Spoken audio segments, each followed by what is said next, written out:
Les comparto la pantalla y pues recuerden que si tienen alguna duda, no hay problema si me interrumpen a la mitad, no pasa nada.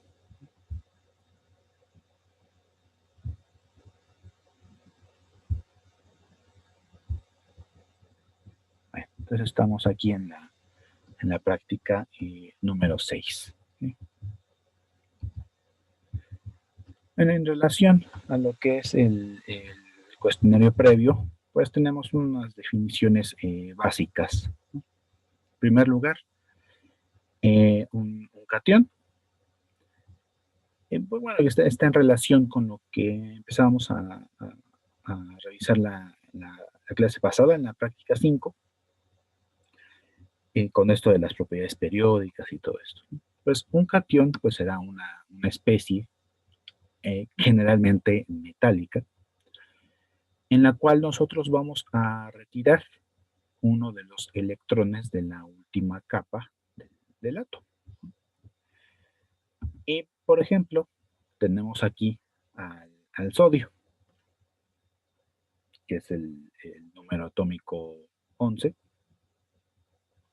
Habíamos visto, ¿no?, que al momento de que nosotros retiramos un electrón, pues la configuración electrónica pasa a ser la de otro elemento, ¿no?, que en este caso era el neón. Bueno, y vean que aquí en la figura,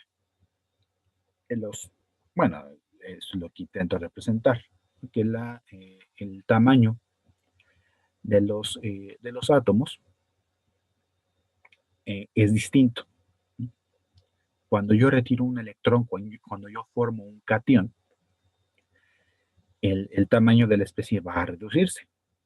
¿Y esto por qué es? Se debe principalmente a que cuando yo quito un electrón, ¿qué es lo que va a pasar? Obviamente se va a alterar la neutralidad de la especie. Y como ahora en el núcleo yo voy a tener una mayor cantidad de carga positiva, va a atraer con mucha mayor fuerza a los electrones que ahora están en menor cantidad, que están alrededor, ¿no? Y al atraerlos con una mayor fuerza, se va a notar en una reducción del tamaño, del, eh, obviamente, de esta especie. ¿Sí? ¿Qué pasa con un anión? Pues ocurrirá el proceso inverso, ¿no? Es una especie en la que nosotros estamos añadiendo un electrón, estamos añadiendo carga negativa. Por ejemplo, aquí el anión cloruro. ¿Y qué es lo que pasa? Pues cuando agregamos un electrón, estaremos de alguna manera expandiendo o haciendo más grande el tamaño de la especie. ¿Y esto por qué es? Porque si estamos añadiendo un electrón, estos que se encuentran en la última capa, pues tienden a repelerse, ¿no? Recuerden que pues cargas iguales se repelen. Y pues bueno, esto hace que ocurra una expansión del tamaño del átomo. ¿Sí? Simplemente para tener conciencia, para tener bueno, que reconozcamos todos estos conceptos. ¿Okay? Tenemos también la parte de los números de oxidación, que se refiere más que nada a la pérdida o ganancia de electrones. En un momento nos vamos a enfocar en este punto para revisar algunas reglas. ¿No? Ahorita lo pasamos así por alto, pero vamos a regresar a ello un poco más adelante. Y pues otro punto interesante que estaremos revisando en la práctica 8, propiamente en la práctica de reacción química, es cómo saber si se llevó a cabo o no un proceso, una reacción química. Pues bueno, vamos a adelantar algunos de las características que nos permiten saber si ocurrió o no una reacción química. Entonces, por ejemplo, un cambio en la coloración. ¿No? Y nosotros conocemos cómo son las sustancias antes de comenzar la reacción química y lo comparamos con lo que ocurre después, si hay un cambio en la coloración, muy probablemente se llevó a cabo una reacción química. También la liberación de un gas puede ser un caso en el que nosotros identifiquemos la presencia de un proceso químico. También la formación de un precipitado, el cual nos va a ayudar mucho, al menos en lo que estaremos revisando en esta práctica, en la formación de un precipitado, es decir, un sólido, si nosotros combinamos dos disoluciones, obviamente en estado líquido. O también un cambio en la temperatura. Si nosotros podemos percibir que, ya sea que se caliente, que se enfríe una reacción sin nosotros hacerle absolutamente nada, entonces se está llevando a cabo una reacción química. Nosotros nos vamos a interesar más en la formación de precipitados y en el cambio en la coloración, ¿no? Para que nosotros identifiquemos la presencia o no de una reacción química.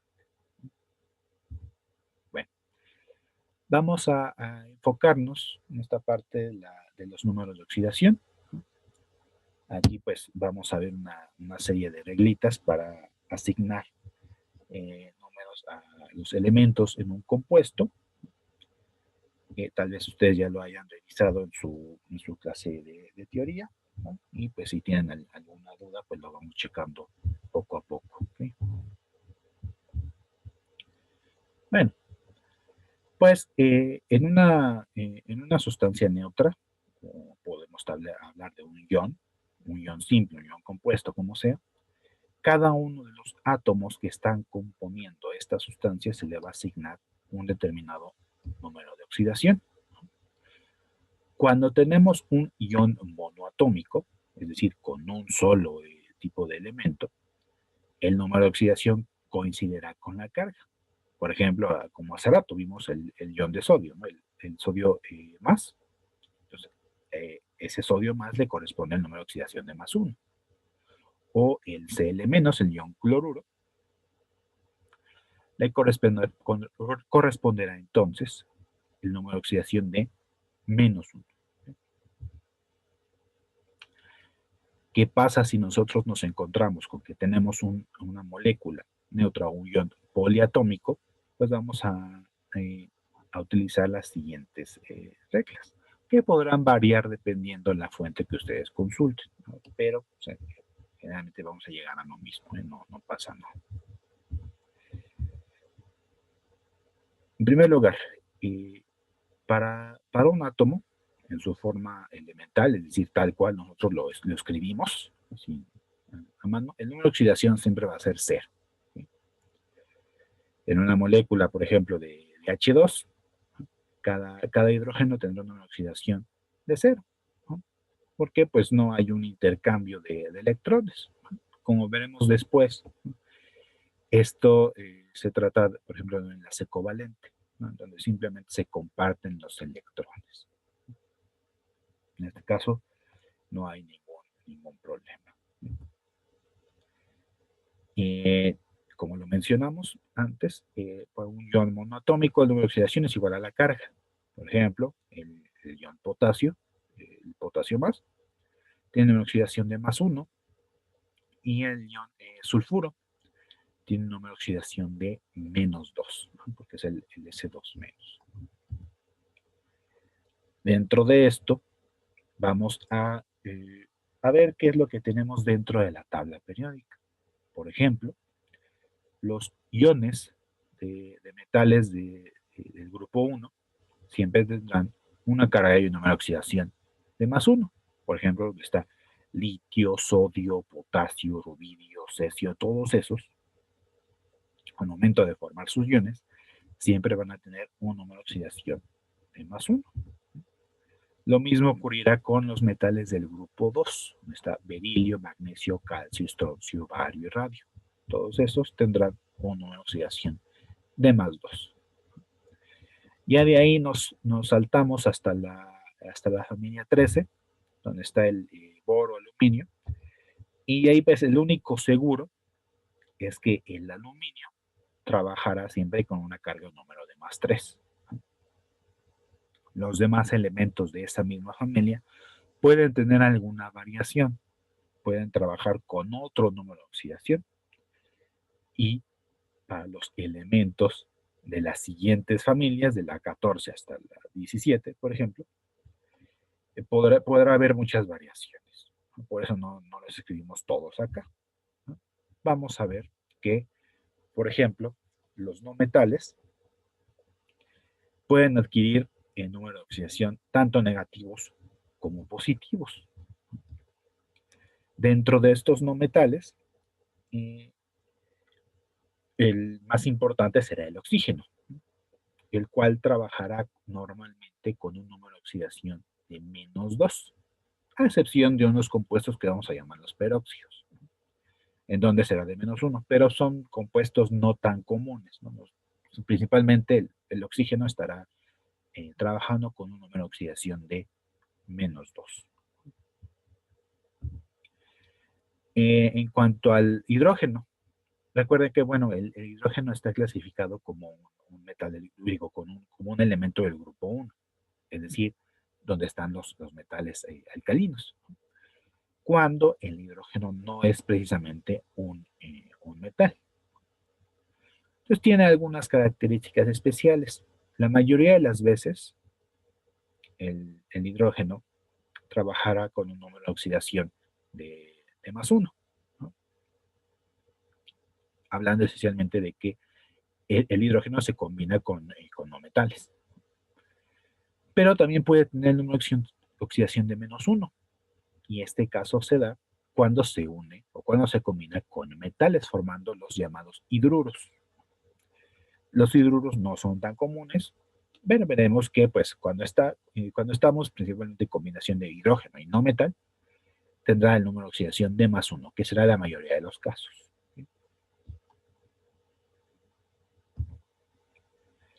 Y pues, los elementos del grupo 17, donde están los halógenos, tendrán un número de oxidación de -1 en algunos casos, por ejemplo, cuando forman sales, que será nuestro tema, ¿no? Estudiar un poquito de las sales. El número de oxidación de -1, y cuando se unen con oxígeno, estos elementos pueden adquirir estados de oxidación positivos.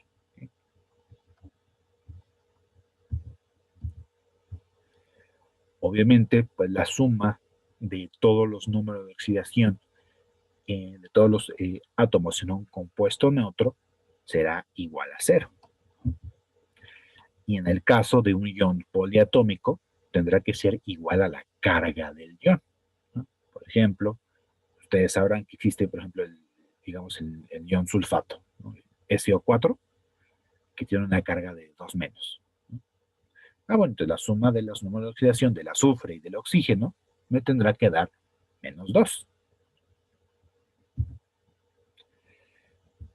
Por ejemplo, aquí tengo este ion, que es el ion clorato, así se le denomina, ¿no? ¿Cómo determino entonces los números de oxidación? No sé cuál será la carga o el número de oxidación de cloro, por eso lo voy a representar aquí con una X. Que mencionamos hace un momento, que el número de oxidación del oxígeno trabajará con -2. Y aquí pues está -2 y multiplicado por 3 porque hay 3 átomos de oxígeno. Y la suma de todos estos números de oxidación me tiene que dar igual a la carga del ion, que en este caso es -1. Entonces lo planteo como una ecuación simple de primer grado y la resuelvo.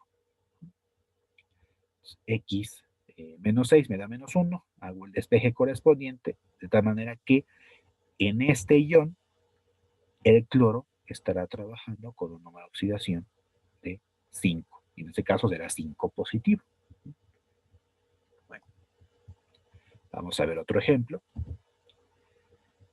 Aquí es el ácido sulfúrico.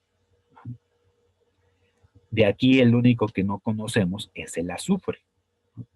Recuerden que es un no metal que unido con con otros no metales puede trabajar con positivos o negativos. Entonces es el único que no conocemos. Lo que sí conocemos es el número de oxidación del hidrógeno, que es de 2. Bueno, aquí pongo 2 porque hay 2 hidrógenos, obviamente. Y el oxígeno, que trabaja con -2, pero hay 4 átomos de oxígeno. Entonces esto me da un -8, ¿no? -8 más 2 me da -6. Y aquí obviamente X será el número de oxidación del azufre. Hago el despeje correspondiente y llego a que el número de oxidación de este elemento es de +6. Vamos a ver un ejemplo más, ¿no? El ion fosfato, ¿no? es el PO4 3 menos. No sabemos cuál es el número de oxidación del fósforo. Sí sabemos el número de oxidación del oxígeno y que la suma de estos números de oxidación me tiene que dar -3, ¿no? Hago las operaciones y hago el despeje correspondiente y llego a que tenemos un número de oxidación de +5.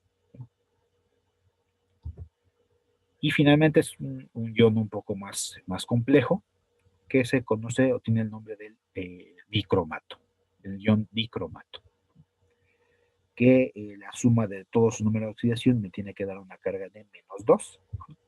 Y aquí coloco 2X porque pues, es el cromo, el elemento cuyo número de oxidación no conozco, y hay 2 átomos de cromo, y pues hay 7 de oxígeno, que su carga sí la conocemos, es de -2, y la suma me tiene que dar -2, ¿ok? Hago el despeje correspondiente de la ecuación y llego a que el número de oxidación del cromo es de -6.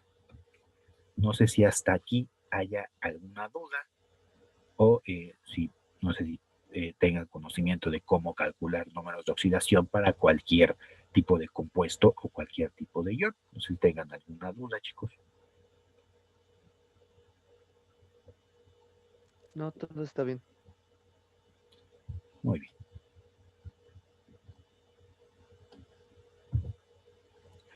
Bueno, dentro de las reacciones químicas que vamos a estudiar, al menos en esta práctica, se encontrarán las reacciones de doble sustitución, la cual la vemos con esta forma, ¿no?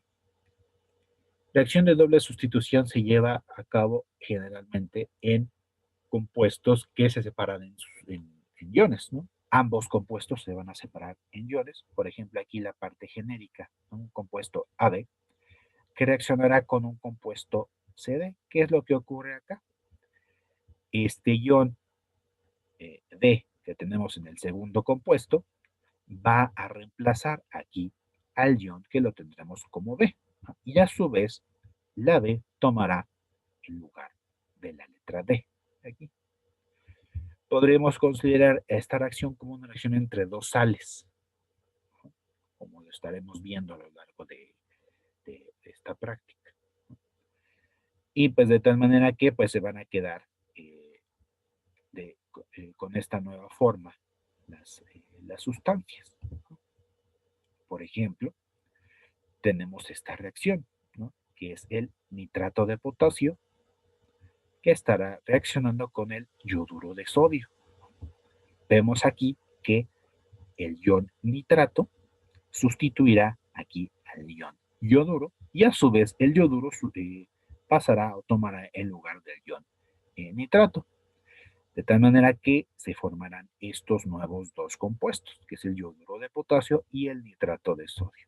Entonces nos vamos a enfocar mucho en este tipo de reacciones químicas, ¿no?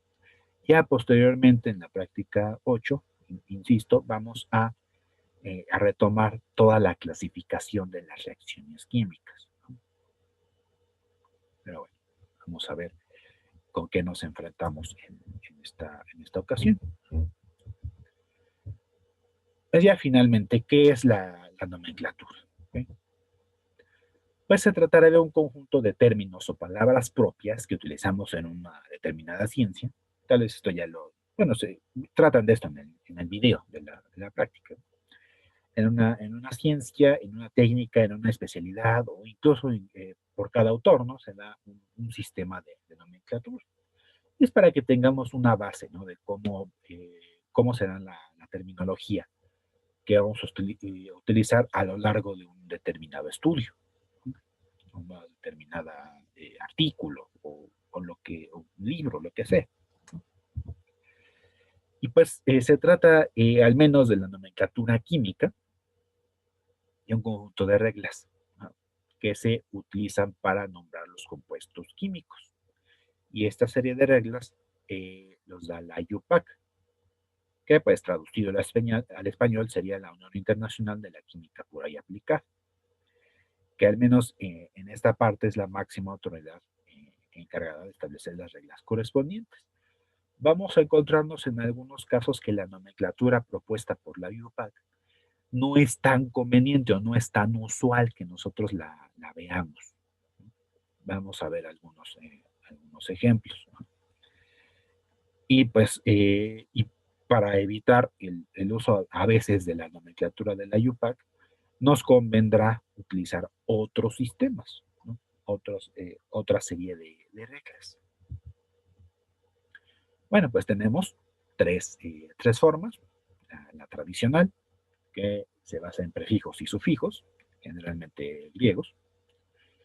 La nomenclatura stock, en donde tendremos los números romanos, dependiendo los números de oxidación de algunos elementos. Y la nomenclatura sistemática, que es precisamente la que propone la IUPAC. Y pues en esta ocasión nos vamos a enfocar o vamos a determinar principalmente la nomenclatura de aquellos compuestos que se basan en la unión de un catión y un anión, es decir, las sales. ¿Okay? En cuanto a los prefijos griegos que utiliza algunas de las nomenclaturas, pues aquí, bueno, ya los conocemos, ¿no? Nada más para establecer esta base que ya todos nosotros conocemos. Y pues a veces tendremos un estilo de prefijo griego o a veces tendremos otro, ¿no? Nos vamos a enfocar principalmente en lo que dice aquí en la segunda columna, donde dice mono, bi, tri, tetra, etcétera, que va a ser los prefijos griegos más comunes que estaríamos utilizando, ¿sí? Para determinados compuestos, obviamente. Entonces vamos a enfocarnos en las sales, ¿no? Ahorita los óxidos, los hidróxidos, los ácidos, todos esos los dejaremos de lado. Nos vamos a enfocar en las sales porque serán los compuestos que vamos a estar trabajando en la práctica. Y pues tenemos en primer lugar las sales neutras, en lo cual se lleva a cabo una reacción que se lleva a cabo de formación de un metal más un no metal. En la nomenclatura tradicional, siempre vamos a colocar al nombre, primero, el nombre del no metal con la terminación uro y posteriormente el nombre del metal con una serie de terminaciones. Si este metal únicamente tiene un número de oxidación, se le dará la terminación ICO. Si tiene, por ejemplo, dos números de oxidación, al metal con el número de oxidación más bajo se le dará la terminación OSO y con el número de oxidación más alto se le dará la terminación ICO. No coloco el caso de que el metal tenga más números de oxidación porque es más raro, ¿no? Siempre tendrá o uno o dos números de oxidación. Habrá algunos metales, obviamente, que rompan esta regla, pero serán más raros. Por ejemplo, aquí el NaCl, bajo este sistema, se nombraría como el cloruro sódico. Bien, la terminación correspondiente. Y nada más tiene un número de oxidación, el sodio. Recordemos que el sodio es un metal del grupo 1 y solamente tiene el número de oxidación de más 1, no tiene otro. O, por ejemplo, el cobre, que tiene dos números de oxidación, que es más 1 y más 2. O sea, el que trabaja con número de oxidación de más 1, se le dará la terminación oso, por ejemplo aquí, el bromuro cuproso, o el bromuro cúprico para el número de oxidación de más 2. No es tan raro encontrarnos con esta nomenclatura, pero pues no es la que nosotros estaríamos utilizando. La que nosotros empleamos para este tipo de sales es la nomenclatura stock. Es la más común, la más sencilla de utilizar, en donde vamos a retomar la nomenclatura, la terminación uro del no metal, seguido del nombre del metal con un paréntesis indicando el estado de oxidación. Por ejemplo, tomando los mismos compuestos, tenemos el cloruro de sodio, que generalmente cuando el metal trabaja con solo un número de oxidación, no se escribe el número romano y el número de oxidación. Simplemente lo dejamos como cloruro de sodio. Claro, no estaría mal que lo escribamos como cloruro de sodio 1, pero no pasa nada si no escribo el paréntesis y el 1. En cambio, si trabaja con dos o más números de oxidación, entonces sí es importante que nosotros escribamos entre paréntesis el número de oxidación. Por ejemplo, aquí el bromuro de cobre 1 o bromuro de cobre 2. Aquí sí es importante que hagamos esta distinción. Esta será la nomenclatura que estaremos utilizando para este tipo de compuestos. Y finalmente la sistemática, que es lo que recomienda la IUPAC, que es el empleo de los prefijos griegos. Va a depender de cuántos átomos de cada elemento hay para poderlo nombrar. Por ejemplo, aquí tenemos el monocloruro de sodio. Es decir, que pues solamente tenemos un átomo de cloro y un átomo de sodio. Generalmente en el nombre del metal no vamos a escribir el prefijo mono, ¿no? Para no ser tan repetitivos, para no escribirlo como monocloruro de monosodio, ¿no? Para no hacer tan redundantes. Claro, si ya tenemos dos átomos de sodio, por ejemplo, entonces ya sí diríamos monocloruro de disodio, ¿no? Por ejemplo, ahí sí tendríamos que escribir el prefijo. O como en el monocloruro de cobre o el dibromuro de cobre, ¿no? Ahí sí estaríamos utilizando los prefijos griegos. Y pues, al menos que yo conozca algunos libros de química, no utilizan la nomenclatura sistemática. Se utilizan más que nada la nomenclatura stock. Por eso es que decimos que es la más usual o la más conveniente cuando tenemos este tipo de compuestos. Bueno, entonces vamos a pasar a otro tipo de sales. Tenemos estas sales que se conocen como sales volátiles, que es la combinación de dos no metales. Aquí pues vamos a variar en los estados de oxidación. Recordemos que los no metales pueden adquirir varios estados de oxidación.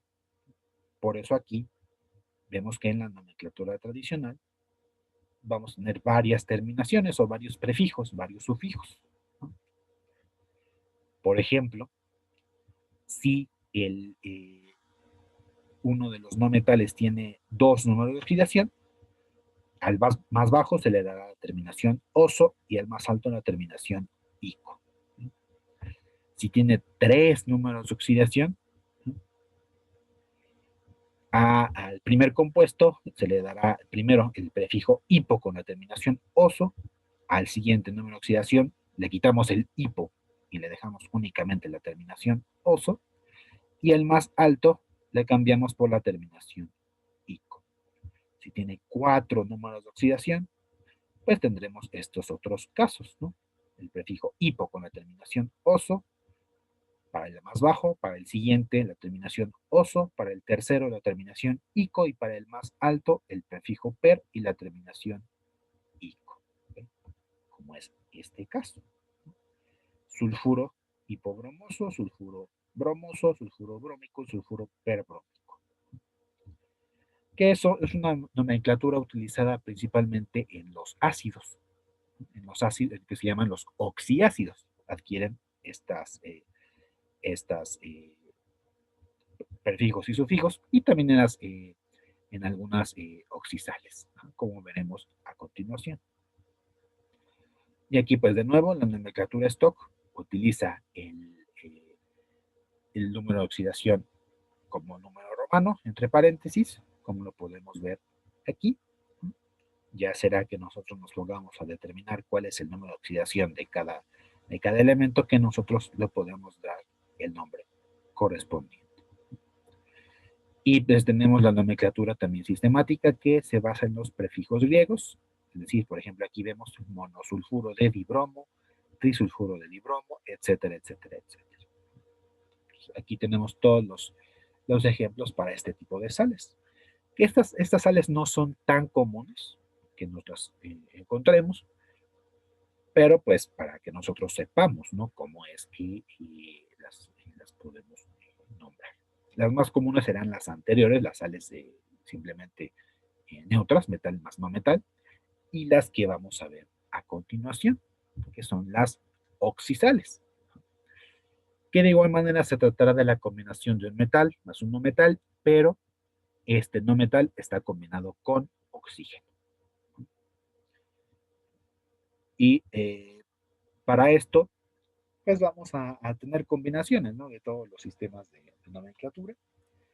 En la parte de la tradicional, de igual manera, vamos a tener las prefijos y sufijos. ¿No? Y bueno, ahí les pongo el ejemplo, ¿no? De cómo es que se nombra en la parte tradicional. Para no hacer más pesado, más largo esto, no me voy a enfocar principalmente en la nomenclatura stock, ¿no? No voy a mencionar la tradicional ni la sistemática, porque pues son nombres que no estaremos utilizando. Vean que en la sistemática cómo se complican demasiado aquí los nombres. No me interesa, me importa más que nada la nomenclatura stock. Pues tendremos allí los prefijos y sufijos, el hipo o con la terminación ito, o el prefijo per con la terminación ato, dependiendo de la cantidad de estados de oxidación. Por ejemplo, tengo aquí el, eh, el ion, bueno, el compuesto, el hipoclorito de hierro 3. El ion hipoclorito es únicamente este ClO, que trabaja con una carga negativa. Y pues recuerden que siempre que tenemos los diferentes estados de oxidación para un anión y un cation, al momento de que formamos el compuesto, hacemos de alguna manera el cruce, ¿no? De los estados de oxidación.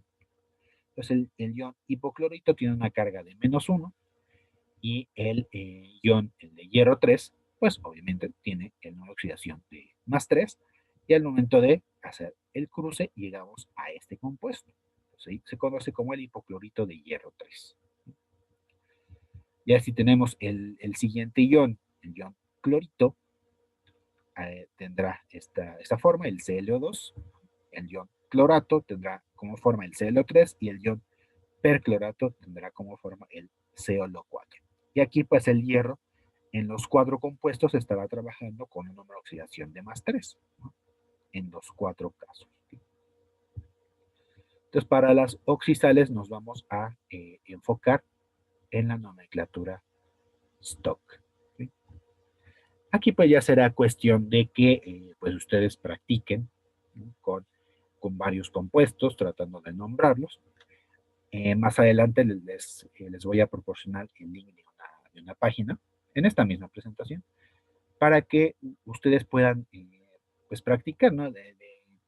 Eh, así en el sitio web, para que ustedes puedan hacer las combinaciones con los metales o no metales correspondientes. Y obviamente no solamente va a estar referido a las sales, pueden referirse también a otros tipos de compuestos, como los ácidos, los hidróxidos o los óxidos, ¿no? Para que se empiecen a acostumbrar, ¿no? A cómo es que vamos a nombrar los diferentes compuestos, ¿okay? Que es precisamente este sitio. Ya que les proporcione la presentación, ustedes podrán acceder a él sin ningún problema, ¿no? Y pueden ponerse a practicar, ¿no? Una especie de juego, ¿no? En donde van a combinar las sustancias y van a determinar los nombres. De esta manera, pues, podrá facilitarse un poco más el estudio de esta nomenclatura. Y pues probablemente también les sirva para estos exámenes, ¿no? Que hacen semanalmente los exámenes de nomenclatura, precisamente. Bueno, ya fue mucho de la parte teórica. Ahora, ¿qué es lo que se hace en el experimento? Bueno, esta captura lo tomé directo del video, de la práctica. Nosotros vamos a estar utilizando 10 compuestos. Aquí que están marcados con letras, algunos compuestos, y algunos otros serán con números, ¿no? Verán que para cada tipo de compuestos está la versión cómo se presenta en estado sólido y cómo se presenta en disolución. Algunos de estos compuestos son transparentes, algunos otros serán coloridos, ¿no? Vemos los diferentes colores que puede adquirir, por ejemplo, los compuestos de cobre. Vemos que es un verde azulado, o bueno, más precisamente un color como turquesa. Vemos que es bastante bonito este compuesto y al formar una disolución adquiere esta coloración, o también el cobalto, ¿no? Aquí el cloruro de cobalto tiene este color, digamos, entre rojo, rosado, ¿no? Bueno, magenta, ¿no? Más bien. Ya al momento de entrar en disolución adquiere esta coloración. Bueno, entonces, en total vamos a trabajar con estos 10 compuestos, en estos 10 reactivos, y pues vamos a hacer todas las combinaciones posibles. Es decir, ¿qué ocurre si aquí el carbonato de sodio se combina con el cloruro de magnesio, con el cloruro de hierro, etcétera? Con todos esos compuestos vamos a hacer una combinación de todos estos reactivos. Para lo cual, pues, es importante que conozcamos las características físicas de cómo son antes de que se lleven a cabo las reacciones, ¿no? Vemos que la gran mayoría de ellos son transparentes y translúcidos. Algunos otros pues tendrán otras características, ¿no? Pero para que los tengan ahí en mente, porque pues se utilizarán estas características para llenar algunas de las tablas de la práctica. Y bueno, aquí pues de nuevo, como lo he dicho en prácticas anteriores, pues lo malo, lo frustrante es que no estamos en el laboratorio para que nosotros podamos ver lo que está ocurriendo, ¿no? Es decir, lo que nosotros vamos a hacer aquí es lo que les dije, ¿no? Ir combinando cada una de estas sustancias bueno, cada una de las sustancias nos la proporciona el laboratorista con un gotero, ¿no? Y nosotros colocaremos una gota de cada sustancia aquí en el cuadro correspondiente y vamos a ver lo que pasa con nuestra varilla de agitación. Vamos a combinar lo más posible nuestras sustancias y vamos a hacer nuestras propias observaciones. Y aquí, ¿qué es lo que vamos a ver? ¿Qué es lo que vamos a tomar en cuenta? Principalmente, ¿cuál fue el color de mi compuesto resultante? Y si hubo o no la formación de un precipitado. Aquí, ¿cómo sabemos si hubo la formación de un precipitado? Pues partiendo de cómo son nuestras disoluciones originales, por ejemplo aquí el compuesto A1, que son ambas disoluciones transparentes y translúcidas, al momento de combinarse, vemos que cambia un poco su apariencia. Vemos que se torna de forma opaca. Ya no es translúcido como eran sus compuestos originales. Y cuando vemos que se torna de una forma opaca, tendremos la presencia de un precipitado. Y pues para denotar la formación de un precipitado, al menos como está aquí en esta tabla, está denotado aquí con una flecha con el sentido hacia abajo, como lo vemos aquí, de esta forma. Aquí estamos viendo que está la indicación, nos dice que se está formando un precipitado. Entonces, en cualquier celda, en cualquier cuadrito, en donde veamos aquí al lado de la combinación de los dos compuestos una flecha hacia abajo, como es aquí en el A1, en el A2, o aquí en el C2, o en cualquiera que nosotros veamos una flecha hacia abajo, quiere decir que tendremos la presencia de un precipitado. ¿Sí? En aquellos en donde no lo haya, por ejemplo aquí en D1 no hay una flecha hacia abajo, o en D3 en donde no hay flecha, no colocaré, bueno, no quiere decir que no hay la presencia de un precipitado, nada más un cambio en la coloración. Por ejemplo, aquí en D3, al momento de combinar el cloruro de cobre con este otro compuesto que es transparente, pues veremos ahí un cierto color azulado. ¿Sí? Bueno, y pues de esta manera vemos que podremos identificar o no la presencia de un precipitado. Y esto se dará principalmente en aquellos compuestos que son muy coloridos.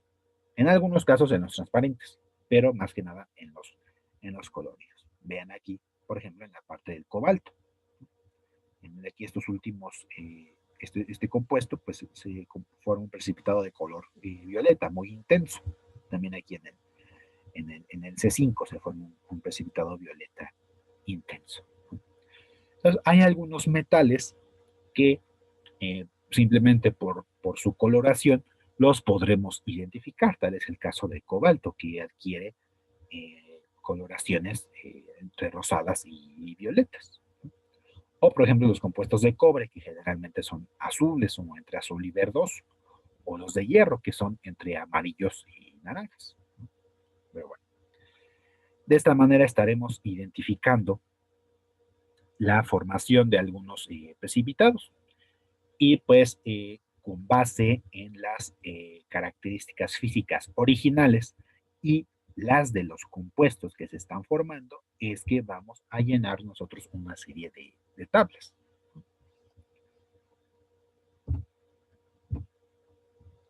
Bueno, la tabla 1 se refiere acerca de la nomenclatura, ¿no? De algunos compuestos que vienen en el cuestionario previo.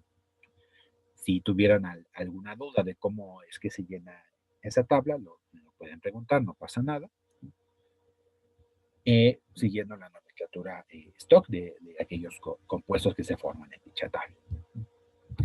La tabla número 2 es la que les mostré un poco antes, que es donde se muestran los reactivos, ¿no? Los reactivos que se utilizan en la práctica. La tabla número 3 son los resultados experimentales, son precisamente esta última, me voy a regresar.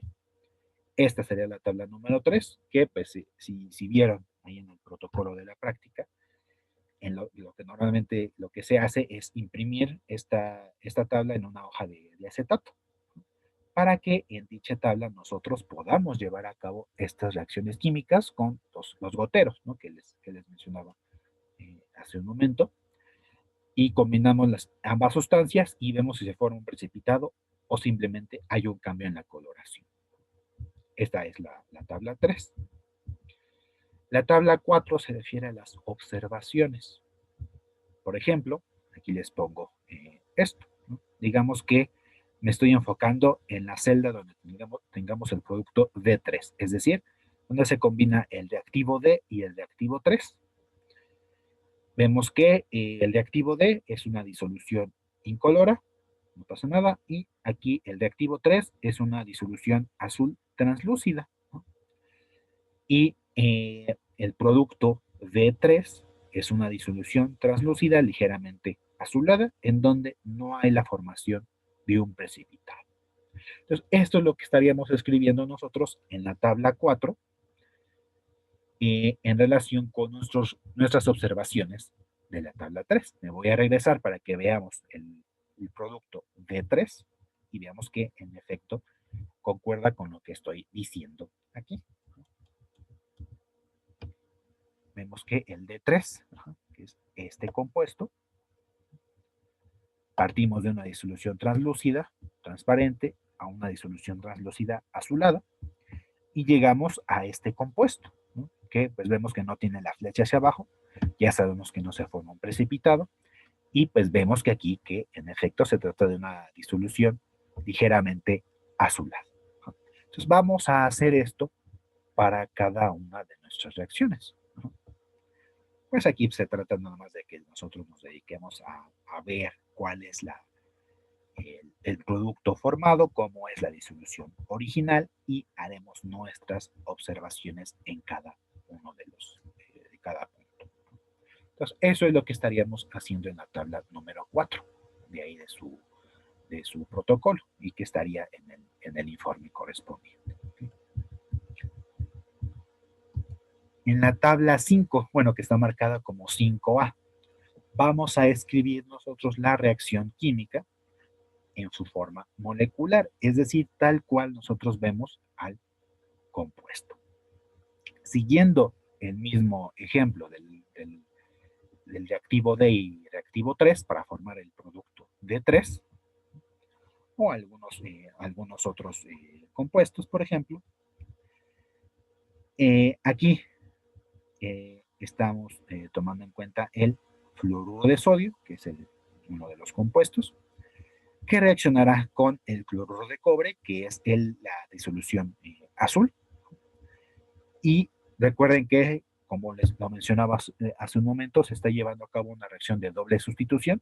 Pues vamos a intercambiar el ion fluoruro con el ion cloruro, y se estará formando entonces el fluoruro de cobre y el cloruro de sodio. Claro, tomando en cuenta las reglas de los números de oxidación, y que nosotros balanceemos correctamente nuestra reacción química, llegaremos a esta parte, a escribir nuestro proceso. Aquí cabe la aclaración que es importante que nosotros coloquemos entre paréntesis el estado de agregación en que se encuentran todas nuestras sustancias. Básicamente, la parte, las disoluciones originales se encuentran en disolución acuosa, es decir, que es un sólido que está disuelto en una cierta cantidad de agua. Eso es lo que significa las siglas AC, que es una disolución acuosa. Y si no tenemos la formación de un precipitado, todos nuestros productos también estarán en su forma acuosa. Entonces, es muy importante que coloquemos nosotros en la reacción química estos estados de agregación. Mientras no veamos la formación de un precipitado, siempre vamos a escribir paréntesis AC, es una disolución acuosa. Veremos el ejemplo en donde sí se forma un precipitado, un poco más adelante. En la tabla 5B, nosotros vamos a escribir, así como nosotros vemos aquí la reacción química, pero lo vamos a escribir ahora con sus nombres, es decir, con la nomenclatura stock adecuada.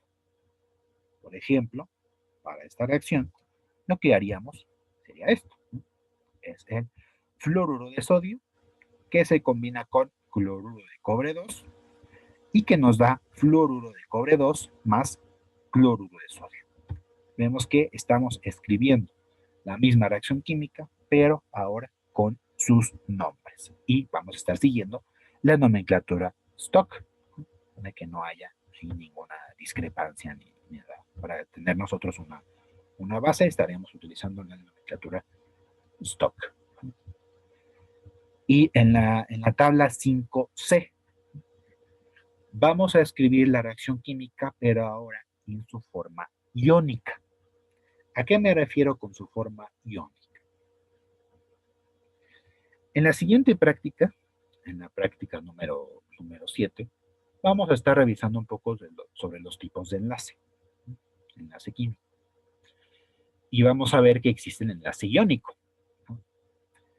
El enlace iónico es tiene la característica de que cuando se encuentra en disolución, como en este caso, disolución acuosa, el compuesto se va a separar en sus iones.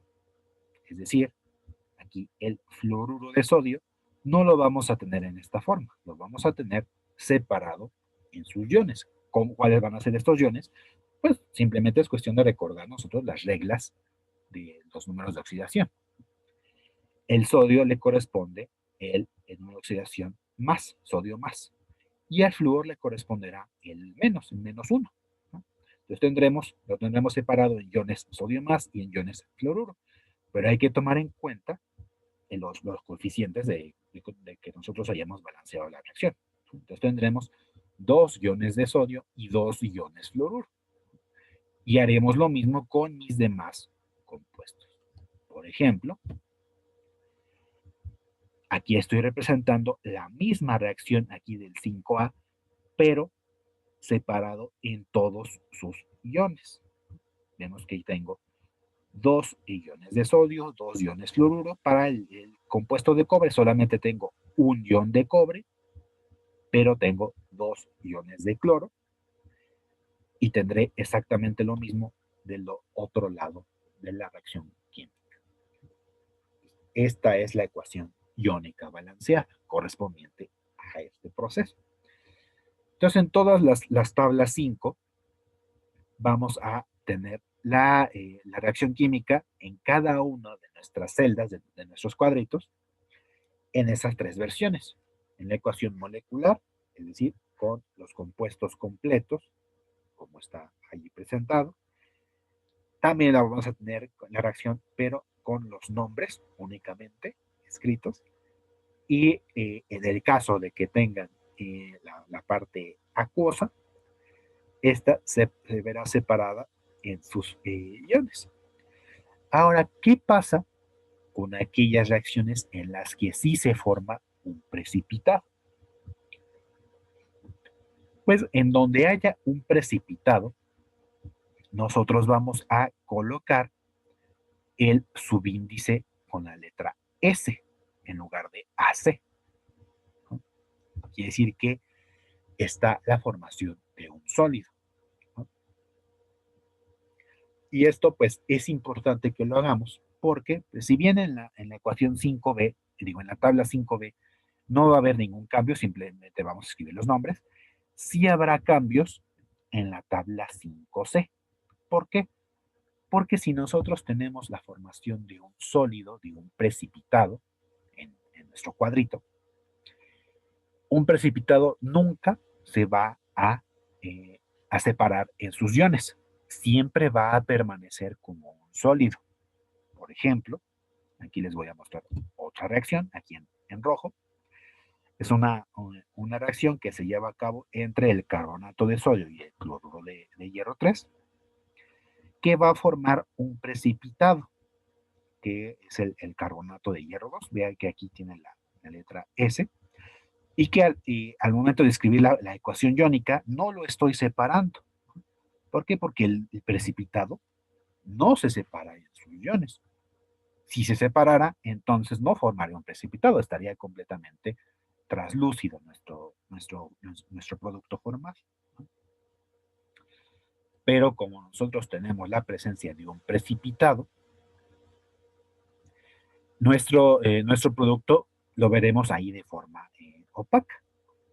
Me voy a regresar a la tabla para que veamos precisamente qué es lo que ocurre con la combinación de carbonato de sodio y cloruro de hierro.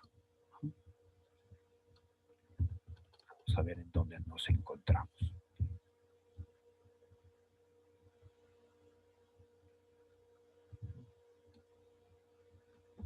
Bueno, vemos ahí que en la gran mayoría de los compuestos de hierro, bueno, en 3 de ellos, se forma un precipitado. Entonces ya nada más será cuestión de que nosotros localicemos al carbonato de sodio para que nosotros podamos identificar la formación de este precipitado. Y vemos que hay 3 compuestos de hierro que forman precipitado, que se encuentran aquí con una coloración, bueno, de forma opaca, que son estos 3. Entonces, por ejemplo, cuando ustedes realicen el estudio de estos 3 compuestos, cuando los escriban en su tabla, cuando escriban la parte iónica, y el sólido no lo van a separar, lo van a dejar junto y con la sigla paréntesis S al final del compuesto. ¿Okay? Hasta acá, no sé si haya alguna duda, chicos, en cómo vamos a nosotros completar las tablas.